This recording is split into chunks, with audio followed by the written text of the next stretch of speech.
ವಿಧಾನಸಭೆಯಲ್ಲಿ ಸ್ಪೀಕರ್ ಹುದ್ದೆಗೆ ಅಗೌರವ ತೋರಿದ ಬಿಜೆಪಿ ಶಾಸಕರನ್ನ ಸ್ಪೀಕರ್ ಯುಟಿ ಖಾದರ್ ಮುಂದಿನ 6 ತಿಂಗಳವರೆಗೂ ಕಲಾಪದಿಂದ ಅಮಾನತನ್ನ ಮಾಡಿದ್ದಾರೆ. ಬಿಜೆಪಿ ಶಾಸಕರಾದ Byrathi Basavaraj, doctor Shailendra Beldale, Munirathna Dheeraj Munirathna, BP Harish, doctor Bharath Shetty, Chandru Lamani, Umanath Kotian, Ramamurthy, Doddanagouda Patil, Ashwath Narayan, Yashpal, Suresh Gowda, Sharanu Salagar, Channabasappa, Basavaraj Mattimud, SR Vishwanath ಅವರನ್ನ ಮಾರ್ಷಲ್ಗಳು ಕಲಾಪದಿಂದ ಹೊರಗೆ ತಂದು ಬಿಟ್ಟಿದ್ದಾರೆ.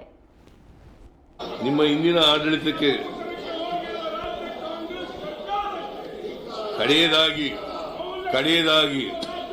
ನಿಮ್ಮ ಇಂದಿನ ಆಡಳಿತಕ್ಕೆ ಕನ್ನಡಿಯಂತಿರುವ ಬಸವಣ್ಣನವರ ವಚನವನ್ನು ಓದಬೇಕೆನಿಸುತ್ತಿದೆ. ಆನೆಯನ್ನೇರಿಕೊಂಡು ಓದಿರೆ ನೀವು, ಕುದುರೆಯನ್ನೇರಿಕೊಂಡು ಓದಿರೆ ನೀವು, ಕುಂಕುಮ ಕಸ್ತೂರಿಯ ಪೂಸಿಕೊಂಡು. ಮಾನ್ಯ ಅಧ್ಯಕ್ಷರೇ, ಮಾನ್ಯ ಸದನದ ಸದಸ್ಯರಲ್ಲಿ ಮನವಿ ಮಾಡ್ತೇನೆ. 2025-26ನೇ ಆಯವ್ಯಯವನ್ನ ಸದನದ ಮುಂದೆ ಮಂಡಿಸಿದ್ದೇನೆ.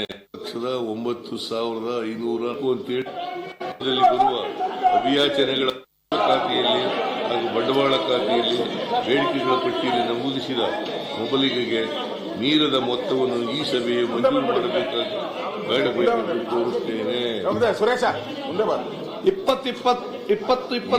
ಸನ್ಮಾನ್ಯ ಅಧ್ಯಕ್ಷರೇ, 2025-26ನೇ ಸಾಲಿನ ವೆಚ್ಚಕ್ಕಾಗಿ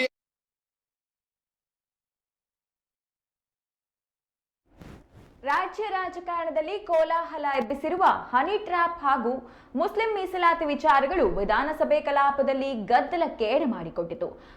ಮುಸ್ಲಿಂ ಮೀಸಲಾತಿ ವಿಧೇಯಕದ ಕುರಿತು ಸರ್ಕಾರ ಚರ್ಚೆಗೆ ಮುಂದಾಯಿತು. ಇದೇ ವೇಳೆ ಬಿಜೆಪಿ ಶಾಸಕರು ತೀವ್ರ ವಿರೋಧವನ್ನ ವ್ಯಕ್ತಪಡಿಸಿದರು. ಅಲ್ಲದೆ ವಿಧೇಯಕದ ಪ್ರತಿಗಳನ್ನ ಹರಿದು ಸ್ಪೀಕರ್ ಮೇಲೆ ಎಸೆಯುತ್ತಾ ಹನಿ ಟ್ರ್ಯಾಪ್ ಸರ್ಕಾರ ಎಂದು ಘೋಷಣೆಗಳನ್ನ ಕೂಗಿದ್ರು. ಮಾರ್ಚ್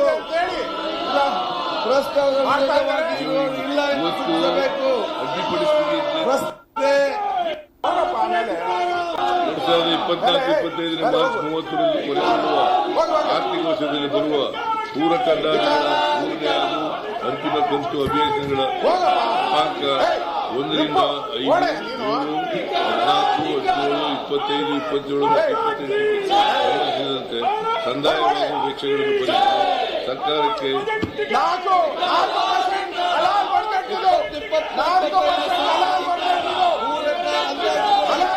ಸರ್ಕಾರದಲ್ಲಿ ಹಾಗೂ ಬಂಡವಾಳ ಖಾತೆಯಲ್ಲಿ ಬೇಡಿಕೆಗಳ ಪಟ್ಟಿಯಲ್ಲಿ ನಮೂದಿಸಿದ ಮೀರದ ಮೊತ್ತವನ್ನು ಈ ಸಭೆ ಮಂಜೂರು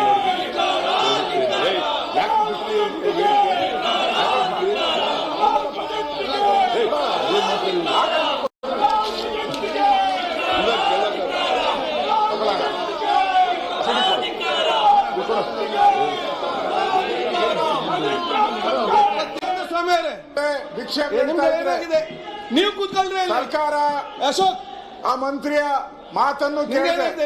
ಇವತ್ತು ಸರ್ಕಾರ ಕೂತಿರೋದು ಇಡೀ ಸದನಕ್ಕೆ ಅವಮಾನ ಮಾಡ್ತಾ ಇದ್ದೀರಾ. ಒಬ್ಬ ಇದು ಅವರು ನನ್ನ ಮೇಲೆ ಬಂದು ಅಂಗಲಾಚಿದ್ರು ಕೂಡ ನಿಮ್ಗೆ ಅಲ್ಲಿರುವಂತ ಸಚಿವರಿಗೆ ಒಬ್ಬರಿಗೂ ಅದು ಜ್ಞಾನನೇ ಇಲ್ಲ. ಸಚಿವರಿಗೆ ಸಪೋರ್ಟ್ ಮಾಡಬೇಕು ನಮ್ಮ ಕೋಆರ್ಡಿನೇಟರ್ ಅಂತ ಯಾರು ಇಲ್ಲ. ಸರ್ಕಾರ ಸತ್ತೋಗಿದೆ. ಯಾಕೆ ಮಾಡಿದ್ರು ಸ್ಟೇಟ್ಮೆಂಟ್? ಸ್ಟೇಟ್ಮೆಂಟ್ ಮಾಡೋ ಅವಶ್ಯಕತೆ ಸದನದಲ್ಲಿ ಅವ್ರಿಗೆ ಕಂಪ್ಲೇಂಟ್ ಕೊಡುವುದಾಯ್ತು.